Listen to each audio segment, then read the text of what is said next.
नमस्कार दोस्तों, study with introvert में आपका स्वागत है। आज मैं आपके सामने एक नए टॉपिक के साथ उपस्थित हुआ हूं, जो आरआरबी के प्रीवियस ईयर क्वेश्चन पर आधारित है और आने वाले आरआरबी एग्ज़ाम के लिए बहुत ही महत्वपूर्ण होने वाला है। ये पिछले एग्ज़ाम्स में भी इसका बहुत ही ज़्यादा क्वेश्चंस पूछे गए हैं, जो काफ़ी इम्पोर्टेंट होने वाले हैं। तो बने रहिए, वीडियो में बने रहिए, अंत तक देखिए और समझिए टॉपिक को। एक टॉपिक को पूरी तरीके से समझाएंगे और उससे रिलेटेड जितने भी क्वेश्चन बन सकते हैं वो सारे बताएंगे, ठीक है। तो नेक्स्ट क्वेश्चन से हम आपको समझाएंगे। वीडियो में अंत तक बने रहें और अगर वीडियो पसंद आए तो चैनल को लाइक करें, शेयर करें, सब्सक्राइब करें। टॉपिक का नाम है रेखीय गणित के समीकरण, इक्वेशन ऑफ लीनियर मोशन, ठीक है। अब लीनियर मोशन होता क्या है? एक मोशन हो, जो भी मोशन हो वो एक वन डायरेक्शनल हो या यूनी डायरेक्शनल जिसे कहते हैं, वन डायमेंशनल हो, मतलब उसमें और डायमेंशन ना हो, तो उसे कहते हैं लीनियर मोशन या रेखीय गति, ठीक है। तो एग्जाम्पल के माध्यम से समझते हैं इसको कि गति का दूसरा समीकरण और समय के बीच क्या संबंध देता है, ठीक है। इसके बीच में बताना है गति का दूसरा समीकरण और समय, फिल इन द ब्लैंक्स भरना है, ठीक है। समीकरण, गति का दूसरा समीकरण किसके किसके बीच में बता रहा है, समय और उसके बीच में, ठीक है। तो ऑप्शन ए संवेग, ऑप्शन बी त्वरण, ऑप्शन सी वेग, ऑप्शन डी स्थान या स्थिति, ठीक है।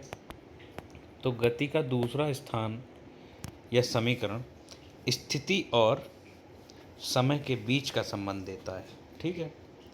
स्थिति और समय, तो यूनि जैसे जो डायमेंशनल होता है, यूनी डायमेंशनल मोशन जिसे कहते हैं, रेखीय गति जिसे कहते हैं, तो उसमें क्या है कि स्थान चेंज होगा, समय विद रिस्पेक्ट टू टाइम, ठीक है।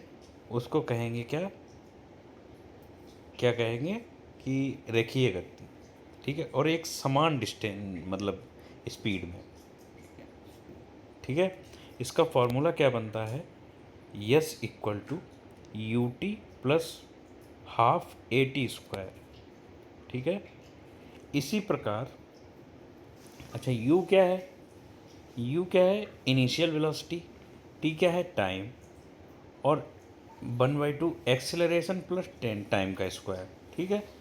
इसको जो रेखीय गति को यस से डिनोट करते हैं। इसी प्रकार गति का प्रथम समीकरण कहते हैं, ये तो द्वितीय समीकरण का हो गया। और प्रथम समीकरण क्या कहता है? वेग और समय के बीच के संबंध को दर्शाता है। v इक्वल टू हो गया वेग, और u क्या है? इनिशियल वेग, प्लस त्वरण क्या हो गया? एक्सेलरेशन इनटू टाइम, ठीक है। टाइम को एवं गति का तृतीय समीकरण स्थान, स्थिति और वेग के बीच के संबंध को दर्शाता है। तो गति का प्रथम समीकरण ये हो गया v इक्वल टू, ये जो समीकरण जो दे रहे हैं इनको आप समझ के रखिए। ये सेकंड हो गया, ठीक है। ये हो गया फर्स्ट, अभी हम थर्ड का बताएंगे, ठीक है। ये फर्स्ट का हो गया। इनको थोड़ा सा ध्यान रखिएगा, समीकरण ये काम आएंगे आपको न्यूमेरिकल, इसमें ज़्यादातर टॉपिक से न्यूमेरिकल ही पूछे जाते हैं क्योंकि ये वन डायमेंशनल होता है, ठीक है। नेक्स्ट उसमें पेज पे आएंगे। गति का तृतीय समीकरण क्या कहता है? वेलोसिटी के square equal to initial velocity square plus 2as, ठीक है। अब u क्या है? प्रारंभिक वेग मतलब इनिशियल वेलोसिटी, a क्या है? त्वरण मतलब एक्सेलरेशन, और v क्या है? फाइनल वेलोसिटी मतलब अंतिम वेग, s क्या है? डिस्प्लेसमेंट यानी विस्थापन, t हो गया समय, ठीक है। इसमें प्रथम, द्वितीय और तृतीय समझ में आ गया होगा आपको, ठीक है। प्रथम, द्वितीय और तृतीय, ठीक है। ठीक, नेक्स्ट क्वेश्चन समझते हैं। स्थिर अवस्था से शुरू होने के बाद एक नाव एक सीधी रेखा में नियत दर से 3 मीटर पर सेकंड स्क्वायर के त्वरण से 8 सेकंड तक गति करती है। इस समय के दौरान नाव द्वारा तय की गई कुल दूरी ज्ञात कीजिए, ठीक है। दूरी निकालनी है, और क्या निकाल दे रहा है, दे क्या रहा है कि नियत दर, दर जो है नियत दर दे रखा है सीधी 3 मीटर पर सेकेंड, और त्वरण एक्सेलरेशन दे रखा है कितना, 8 मीटर पर सेकेंड, 8 सेकेंड है ना, और त्वरण दे रखा है 3 मीटर पर सेकेंड स्क्वायर, और टाइम दे रखा है 8 सेकेंड। ठीक है, अब क्या करना है, निकालना है इसको, हमें क्या निकालना है कि दूरी निकालनी है। ठीक है, अब द्वितीय समीकरण निकालिए, द्वितीय समीकरण से निकालेंगे आप, क्योंकि उसमें क्या दिया रखा है कि प्रारंभिक स्थिति, प्रारंभिक जो वेग है वो कह रहा है 0 स्थिर अवस्था से, स्थिर अवस्था है तो प्रारंभिक वेग हो गया 0, है ना, और एक्सेलरेशन दे रखा है, टाइम दे रखा है, तो इससे हम लोग निकालेंगे। ठीक है, अब क्या कह रहा है कि फार्मूला आपका द्वितीय वेग, द्वितीय समीकरण से निकालेंगे, एस इक्वल टू मतलब डिस्प्लेसमेंट निकालना है, यस तो डिस्प्लेसमेंट डिनोट करती है ना, दूरी मतलब डिस्टेंस। ठीक है, s equal to u t plus half a t square, u 0 दिया गया है तो 0 का 0 plus half a t square, t 8 बराबर एस बराबर आ जाएगी कुल दूरी कितनी, 96 मीटर। ठीक है, नेक्स्ट क्वेश्चन, निम्नलिखित में से कौन सा समीकरण वेग समय के संबंध को दर्शाता है। वेग समय का संबंध, वेग समय का संबंध हम लोग ने पढ़ा था अभी पिछले क्वेश्चन में।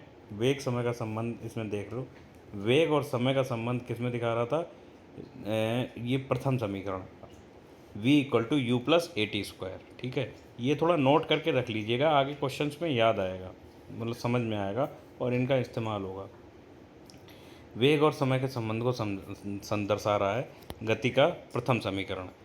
अब वेग समय के संबंध को, और गति का दूसरा जो है समीकरण वो स्थिति को दर्शाता है, स्थिति मतलब दूरी तथा समय को दर्शाता है, जबकि तीसरा जो है दूरी तथा वेग के बीच संबंध दर्शाता है। ठीक है, दूरी मतलब डिस्प्लेसमेंट। ठीक है, नेक्स्ट क्वेश्चन, यदि एक ट्राली विरामावस्था से 2 मीटर पर सेकंड के त्वरण से गतिमान होती है तो 4 सेकंड बाद उसका वेग क्या होगा।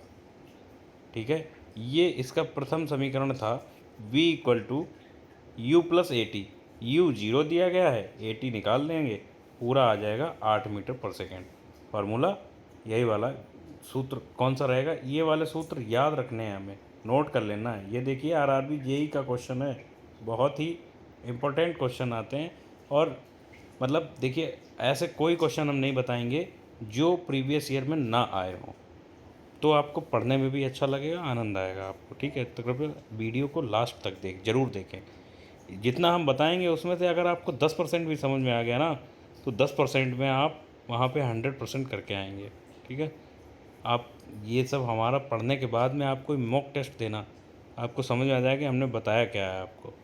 ठीक है, नेक्स्ट क्वेश्चन, एक रेलगाड़ी विश्रामावस्था, जब भी विश्रामावस्था कोई भी क्वेश्चन में दिया गया है विश्राम अवस्था या विराम अवस्था में, तो हमेशा इनिशियल वेलोसिटी 0 हो जाएगी, मतलब u 0 हो जाएगा, और जहाँ पे u आ जाता है वहाँ पे द्वितीय समीकरण, वो प्रथम समीकरण आ जाता है v equal to u plus a t. ठीक है, तो क्वेश्चन ध्यान रखिएगा, क्या है कि एक रेलगाड़ी विश्रामावस्था से 5 मिनट में उसकी गति 90 किलोमीटर घंटा हो जाती है। ठीक है, यह मानते हुए कि त्वरण समान है, और तो रेलगाड़ी द्वारा उसी समय में तय की गई दूरी कितनी होगी। तो दिया क्या गया है, ट्रेन की प्रारंभिक स्थिति मतलब 0, और अंतिम गति निकालनी है। तो अंतिम गति कैसे निकलेगी, फाइनल स्पीड कितनी हुई है, तो 90। अब किलोमीटर घंटा है और मिनट को सेकंड में कन्वर्ट करना है, मीटर पर सेकंड में।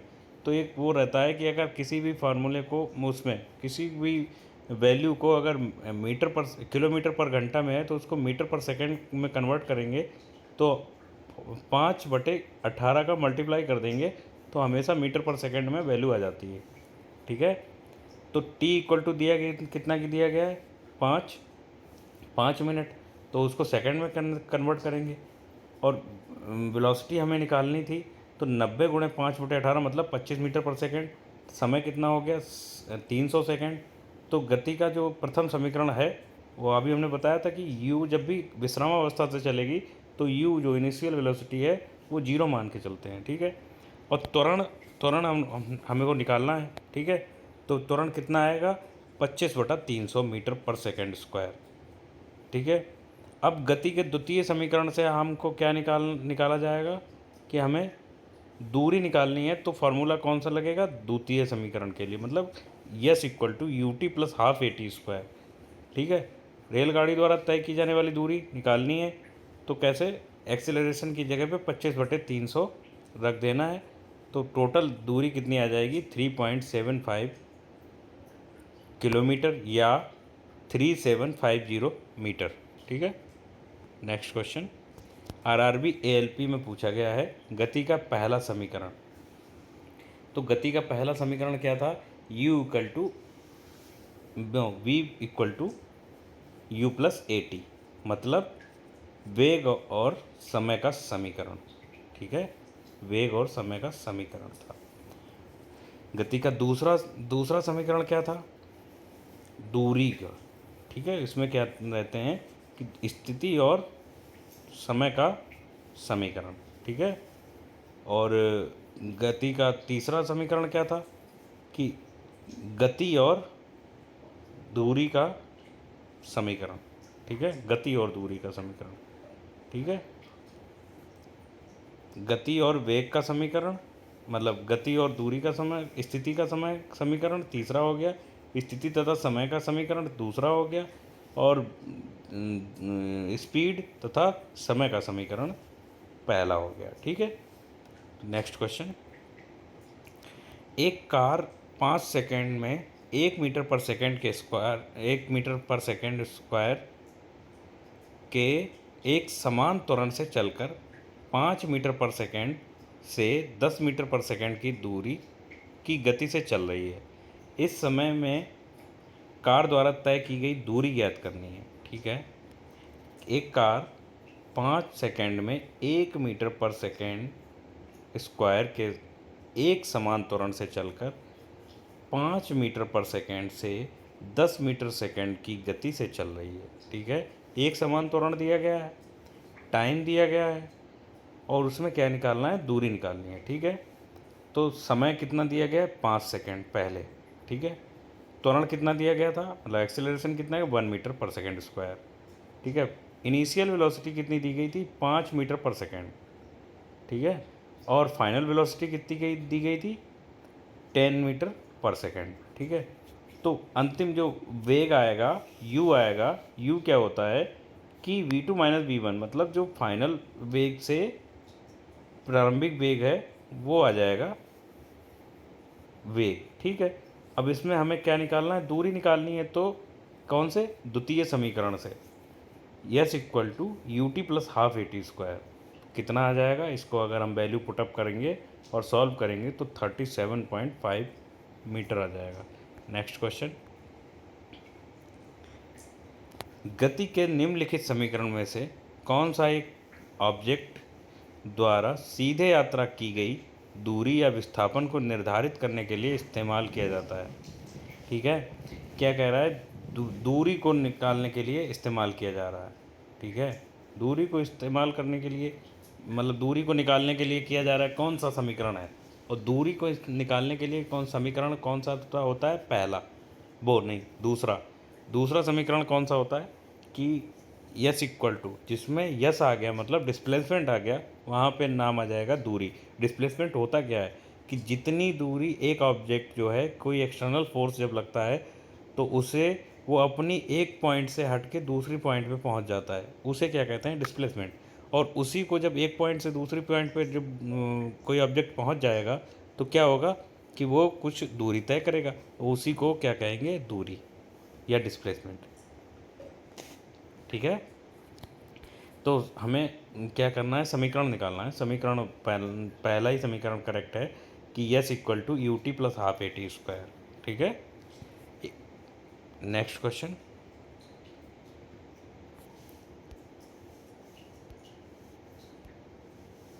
तो गति के समीकरण के संबंध में निम्नलिखित में से कौन सा गलत है। अब गलत निकालना मतलब तीनों आपको सही पता होने चाहिए पहले तो सही वाले कौन कौन से हैं देखो, एक तो डिस्प्लेसमेंट वाला बी सही है, ठीक है, सी सही है, डिस्प्लेसमेंट वाला सी सही है, एक्सेलरेशन वाला वेग और उसका इनिशियल और फाइनल वेलोसिटी निकाल रहा है, और डी सही है कि इसमें वेलोसिटी को फाइनल वेलोसिटी प्लस एक्सेलरेशन और टाइम के रिस्पेक्ट दिया गया है, ठीक है। अब देखो फार्मूला देख लो पहले कि किसी वस्तु के वेग, त्वरण, समय तथा तय की गई दूरी के बीच स्थापित संबंधों को गति का समीकरण कहते हैं, ठीक है। मतलब वेग मतलब स्पीड हो गई, त्वरण मतलब एक्सीलरेशन हो गया, और समय मीन्स टाइम, और तय की गई दूरी के बीच स्थापित संबंधों को गति का समीकरण कहा गया है। तीन संबंध होते हैं, तीन समीकरण होते हैं, जैसे वेग समय का संबंध, वो क्या हो गया, v equal to u plus a t, v equal to u plus a t मतलब डी करेक्ट है, ठीक है। यस मतलब समीकरण 2 देखिए, s equal to u t plus half a t square मतलब स्थान स्थिति का समय से संबंध, ठीक है। ये ऑप्शन बी हो गया, वो करेक्ट हो गया, ठीक है। 2as मतलब acceleration multiplied by displacement equal to कितना होता है, वी स्क्वायर मतलब final velocity minus initial velocity मतलब स्थान का वेग से संबंध, ठीक है। तो ये कौन सा ऑप्शन हो गया, वो सी हो गया, सी करेक्ट है। केवल 2as u square minus v square मतलब उसको अपोजिट कर दिया गया है, इनिशियल वेलोसिटी को फाइनल वेलोसिटी से निगेटिव किया गया है, वो गलत है, ठीक है। तो option A is the correct answer, वही गलत है, ठीक है। नेक्स्ट क्वेश्चन, निम्न में से कौन सा स्थिति समय संबंध का समीकरण है। स्थिति और समय मतलब स्थिति वाला तो आ जाएगा s equal to half a t square, मतलब s equal to u t plus half a t square मतलब option d is the correct answer, ठीक है। नेक्स्ट क्वेश्चन, निम्न में से कौन सा समान त्वरित गति का समीकरण नहीं है। समान त्वरित समीकरण नहीं है।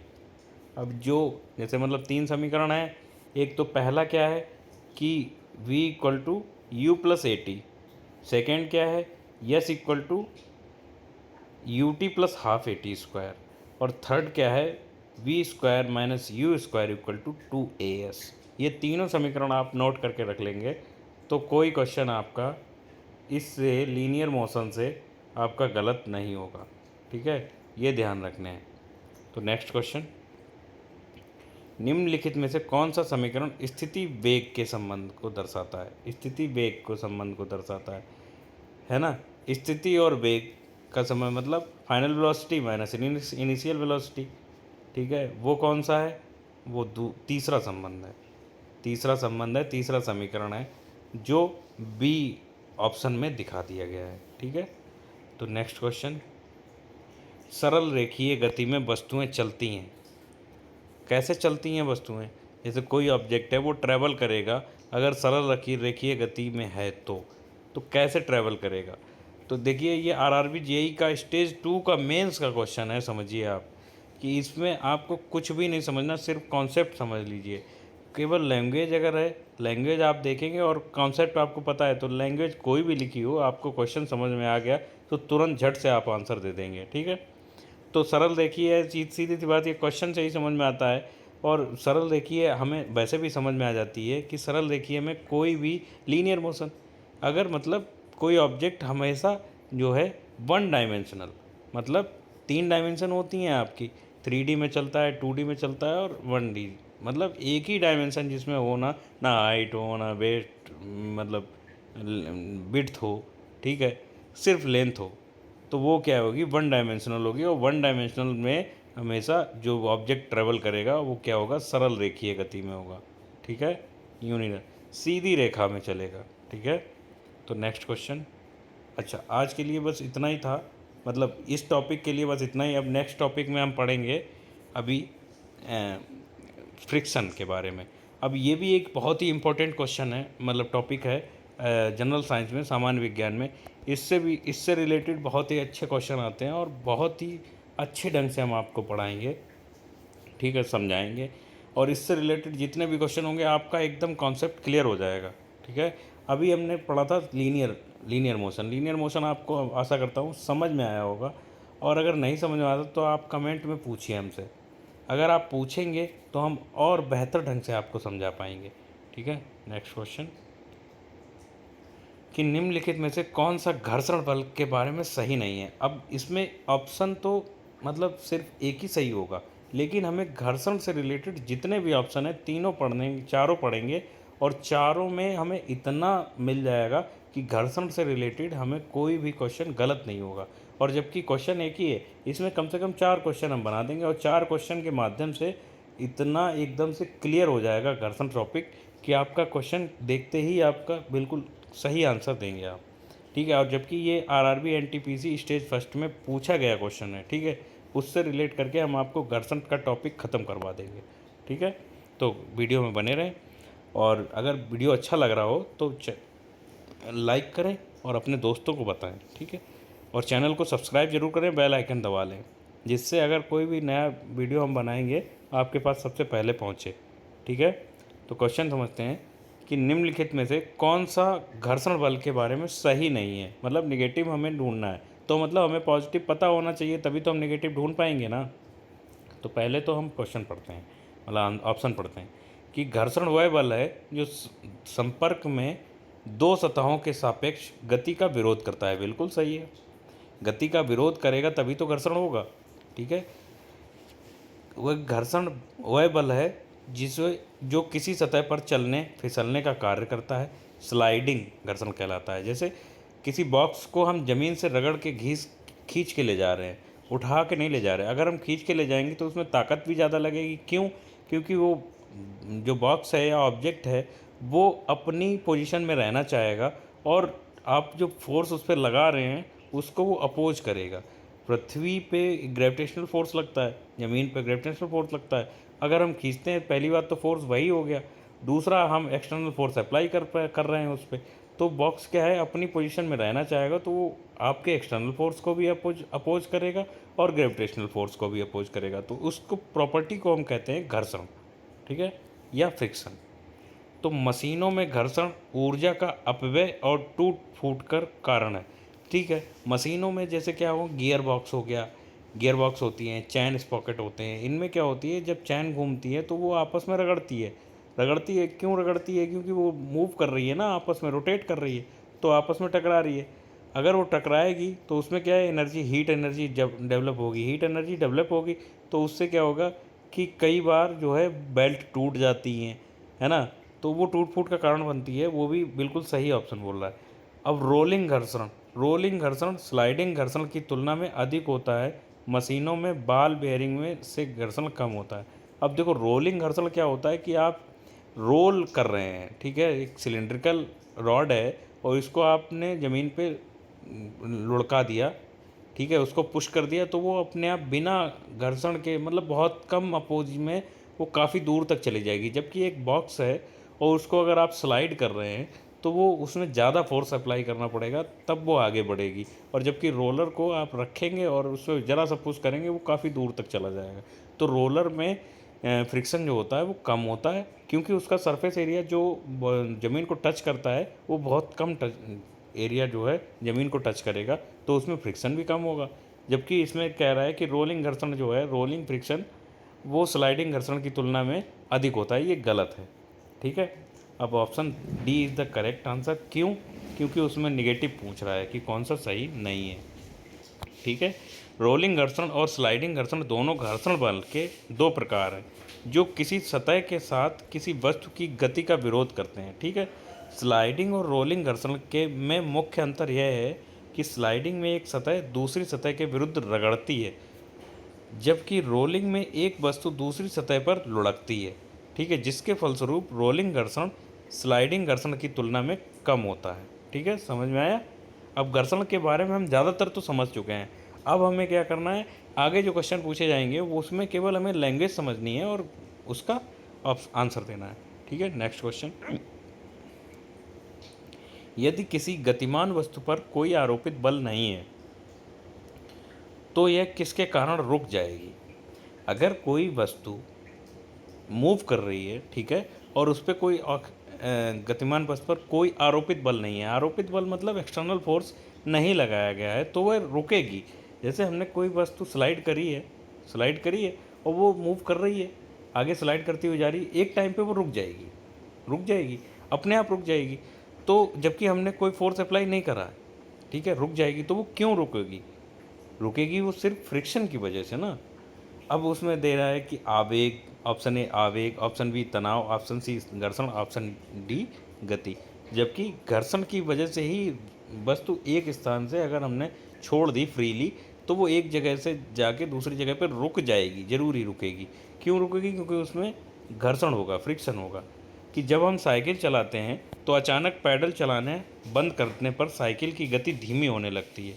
ऐसा इसलिए होता है क्योंकि घर्षण बल की दिशा के विपरीत दिशा में घर्षण बल गति की दिशा के विपरीत दिशा में कार्य करता है।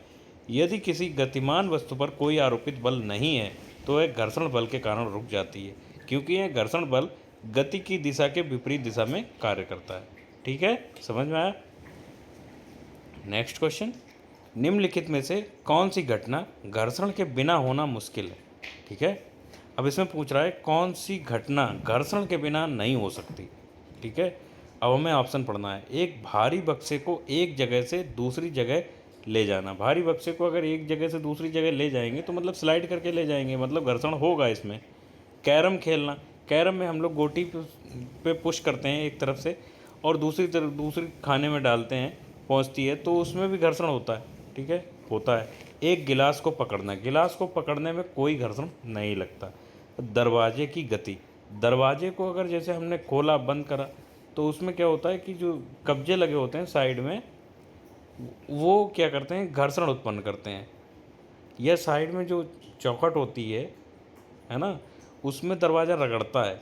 तो ऐसे अगर हमने एक बार पुश किया तो एक बार तो टकराएगा, दूसरी बार में वो फिक्स हो जाएगा उसी चौखट में, उसमें भी घर्षण होता है। आरआरबी जेई का क्वेश्चन है ये, ठीक है, 2019 में आया हुआ, जबकि इसमें कुछ नहीं है। अगर हमने घर्षण के बारे में समझ लिया तो हमें देख के हम बता सकते हैं, तुरंत ऑप्शन हम सही ऑप्शन लगाएंगे।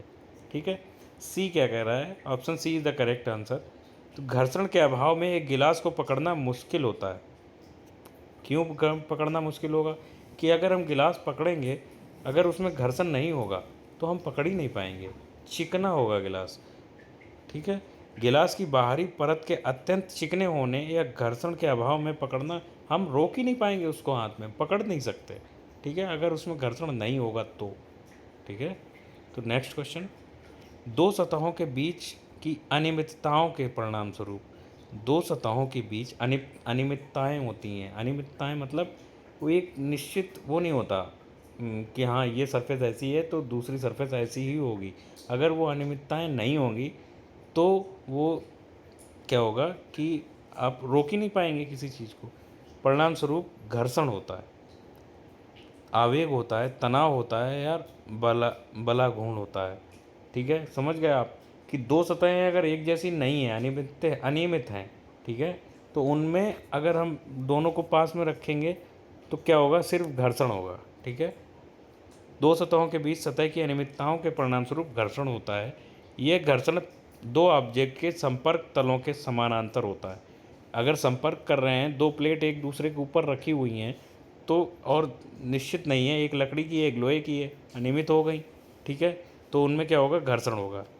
घर्षण बल ऑब्जेक्ट की गति के दिशा के विपरीत होता है हमेशा। अगर विपरीत हो नहीं होगा तो वो उसमें वेलोसिटी आ जाएगी, एक्सेलरेशन आ जाएगा, स्पीड आ जाएगी, है ना, ये सब चीज़ें हो जाएंगी। ठीक है, नेक्स्ट क्वेश्चन, घर्षण बल किस पर कार्य करता है? तो घर्षण बल हमेशा किस पर कार्य करता है, अभी आपको बताया हमने, पिछले क्वेश्चन में भी बताया। तो ऑप्शन पढ़ लेते हैं पहले। ऑप्शन ए है बल की दिशा के लंबवत नहीं, बल की दिशा के में किसी कोण पर नहीं, बल की दिशा में नहीं, बल की दिशा के विपरीत। हाँ, बल की दिशा के विपरीत कार्य करता है घर्षण बल हमेशा। अगर आपने फॉरवर्ड डायरेक्शन में बल लगाया तो घर्षण हमेशा बैकवर्ड डायरेक्शन में लगेगा, मतलब डायरेक्शन के अपोजिट। मतलब अगर एंगल बनेगा तो इसमें अगर एंगल बनाएंगे तो 180, हमेशा 180, 90 डिग्री हो नहीं सकता, 45 डिग्री हो नहीं सकता, इस पर घर्षण काम ही नहीं करेगा। ठीक है। घर्षण बल गति करने वाली वस्तुओं पर लगाए गए बल की दिशा की विपरीत दिशा में कार्य करता है। घर्षण बल के कारण ही हम किसी सतह पर चल पाते हैं। सांप होता है, सांप किसी चिकनी सतह पर नहीं चल पाता है। क्यों नहीं चल पाता है? क्योंकि चिकनी सतह होती है, उसमें फ्रिक्शन कम होता है, घर्षण कम होता है। अगर कोई खुरदरी जगह है या मिट्टी पे सांप बहुत तेज़ी से चलता है। क्यों? उसमें फ्रिक्शन बहुत ज़्यादा होता है। ठीक है। नेक्स्ट क्वेश्चन, कारों के ब्रेकिंग पैड में क्या होता है कि उस गुण का उपयोग किया जाता है? समझ रहे हो? कौन से गुण का उपयोग किया जाता है ब्रेकिंग पैड में? जब हम लोग कार हो गई, मोटरसाइकिल हो गई, बस हो गई, ट्रक हो गया, उसमें ब्रेकिंग पैड जो लगाया जाता है, तो उसमें कौन सा क्या उपयोग किया जाता है कि हमारी गाड़ियाँ रुकती हैं? ब्रेकिंग पैड तो रोकने के लिए काम किया जाता है ना, ब्रेकिंग पैड इसीलिए लगाया जाता है। तो ऑप्शन पढ़ते हैं। जबकि ये देखिए क्वेश्चन आरआरबी एएलपी का आया हुआ है 2018 में, शिफ्ट थर्ड। ठीक है। तो ऑप्शन ए है घर्षण का शून्य प्रभाव। अगर घर्षण का शून्य प्रभाव होगा तो गाड़ी नहीं रुकेगी। वजन आवेग बल तनाव की क्रिया। वजन आवेग मतलब वेट दिया गया है, वेट, और आवेग मतलब गति। ठीक है।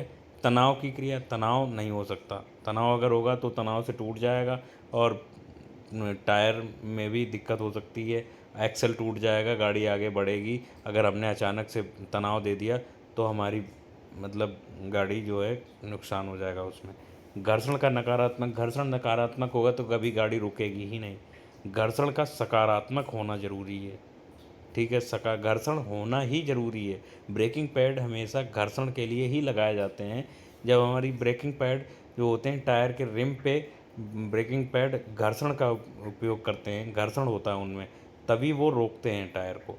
एक बहुत तेज़ स्पीड से जा रहे हैं और हमने क्या करा, ब्रेकिंग पैड जब हम ब्रेक अप्लाई करते हैं तो ब्रेकिंग पैड जो है टायर के रिम पे घिसते हैं और बहुत तेज़ी स्पीड से चिपकते हैं उस पर, वहीं पे टायर को जाम कर देते हैं, तो हमारी गाड़ी वहीं पर रुक जाती है। घर्षण एक प्रकार का बल होता है जो दो वस्तुओं के मध्य सापेक्षिक गति मतलब रिलेटिव मोशन का विरोध करता है। यह ठोस की सतह पर तरल पदार्थों की परतों के बीच, तरल पदार्थ होते हैं उनकी परतों के बीच, और पदार्थ जो एक दूसरे के ऊपर फिसलते हैं में पाया जाता है। ठीक है। कार या वाहनों के ब्रेकिंग पैड में घर्षण के सकारात्मक प्रभाव के गुण का उपयोग किया जाता है। अगर सकारात्मक प्रभाव नहीं होगा तो गाड़ी कभी नहीं रुक सकती। ठीक है। नेक्स्ट क्वेश्चन, घर्षण द्वारा किया गया कार्य, घर्षण द्वारा किया गया कार्य हमेशा क्या होता है, कैसा होता है? ठीक है। ऑप्शन ए पॉजिटिव, धनात्मक। ऑप्शन बी उदासीन, मतलब न धनात्मक न ऋणात्मक। ठीक है। ऑप्शन सी ऋणात्मक। ऑप्शन डी शून्य। ग्रुप डी का क्वेश्चन है, 2018 में पूछा गया है। घर्षण एक बल है जो दो तलों के बीच सापेक्षिक स्पर्शी गति का विरोध करता है। जब दो ऑब्जेक्ट हैं जो आपस में स्पर्श कर रहे हैं और एक मोशन क्रिएट कर रहे हैं, उसको अपोज करने का जो बल होता है वो घर्षण कहलाता है। ठीक है। घर्षण द्वारा किया गया कार्य हमेशा नेगेटिव होता है या ऋणात्मक होता है। घर्षण दो प्रकार के होते हैं, स्थैतिक और गतिज। मतलब एक तो रुके हुए होते हैं मतलब स्टैटिक में, और एक होते हैं गतिज मतलब मोशन में। ठीक है। स्थैतिक घर्षण दो पिंडों के संपर्क पृष्ठ जो होते हैं, मतलब संपर्क जो सतह होती हैं, वो समांतर दिशा में लगता है। ठीक है, पैरेलल में लगता है। जबकि गतिज घर्षण गति की दिशा पर निर्भर नहीं करता। गतिज जो घर्षण होता है मतलब जो मोशन में जो घर्षण लगता है वो उसकी दिशा पर निर्भर नहीं करता, उसे सिर्फ घर्षण दिया जाता है। मोशन में दिशा का कोई वो नहीं है। ठीक है। मोशन में सिर्फ ये पता है कि अगर आप फॉरवर्ड उसमें जा रहे हैं, मोशन हो रहा है, तो घर्षण जो है हमेशा निगेटिव बैकवर्ड में लगेगा। ठीक है। नेक्स्ट क्वेश्चन, घर्षण द्वारा किए गए कार्य का क्षय नहीं होता बल्कि वह क्या कहलाता है ना, ऊर्जा के रूप में उत्पन्न हो जाता है। घर्षण द्वारा किए गए कार्य का क्षय नहीं होता। जो घर्षण होता है, फ्रिक्शन होता है, उसके द्वारा जो कार्य किया जाता है उसका कभी ख़त्म नहीं होता वो कार्य, मतलब उसको निगलेक्ट नहीं किया जा सकता। लेकिन वो क्या होता है, किसी एक एनर्जी में कन्वर्ट हो जाता है। ठीक है। अब क्या कहते हैं, ऑप्शन ए है तापीय ऊर्जा। या नाभिकीय ऊर्जा या रासायनिक ऊर्जा या घर्षण ऊर्जा। तो वो क्या कहता है, जब भी घर्षण वर्क करता है तो वो हमेशा हीट उत्पन्न होती है। जब भी आप दो सतह को आपस में रगड़ते हैं तो उसमें क्या है, वो गर्म हो जाती हैं। कोई भी सतह है, कोई भी सतह, लोहे को लोहे से रगड़ो और लकड़ी को लकड़ी से रगड़ो, अरे हथेलियों को आपस में रगड़ोगे तो भी वो गर्म हो जाती हैं। ठीक है, तो वो क्या होती है, हीट एनर्जी में कन्वर्ट हो जाता है घर्षण। फ्रिक्शन जो होती है, फ्रिक्शन से हमेशा हीट एनर्जी कन्वर्ट होती है। ठीक है, तो option A is the correct answer, मतलब तापीय ऊर्जा में परिवर्तित हो जाता है। तो जब कोई वस्तु किसी सतह पर सरकती या लुढ़कती है या स्पर्श करती हुई सतहों के मध्य घर्षण बल उत्पन्न होता है, जो वस्तु की गति के विपरीत दिशा में कार्य करता है। घर्षण द्वारा किए गए कार्य का क्षय न होकर ऑब्जेक्ट की ऊष्मीय ऊर्जा या तापीय ऊर्जा में परिवर्तित हो जाता है। ठीक है, वो गर्म हो जाती है, हीट कर जाती है। ठीक है, आज के लिए बस इतना ही। वीडियो में लास्ट तक बने रहने के लिए धन्यवाद। आशा करता हूँ आपको वीडियो पसंद आया होगा, और अगर पसंद आता है तो वीडियो को लाइक करें, हमें कमेंट करके बताएं कि वीडियो कैसा लगा। चैनल पे अगर नए हैं तो चैनल को सब्सक्राइब करें, अपने दोस्तों को बताएं, चैनल को शेयर करें, और जो है बेल आइकन दबा दें। जब भी हम कोई नया वीडियो जो है बनाते हैं, अपलोड करते हैं, तब आपके पास पहले ही नोटिफिकेशन आ जाएगा, इसलिए। ठीक है, जनरल साइंस आरआरबी के लिए बहुत ही महत्वपूर्ण क्वेश्चन हम बताते हैं आपको। और ये आज जितनी भी वैकेंसी आई हुई हैं, RRB NTPC, RRB ALP, RRB SI, RPF की, आरपीएफ कांस्टेबल निकली हैं अभी, जो है एनटीपीसी की इंटर लेवल और ग्रेजुएशन लेवल में आ रही हैं। तो सारी का जो है सिलेबस लगभग सेम है, और ये जनरल साइंस सभी में पूछी जाएगी। इसका वेटेज बहुत अच्छा है, और हमारे साथ बने रहें, हम जनरल साइंस की आपकी पूरी तैयारी इसी के माध्यम से करवाएंगे। तो स्टे ट्यून्ड, बजाते रहें। ठीक है, आप देखते रहें स्टडी विद इंट्रोवर्ट। ठीक है, आज के लिए इतना ही। धन्यवाद, थैंक यू, बाय बाय।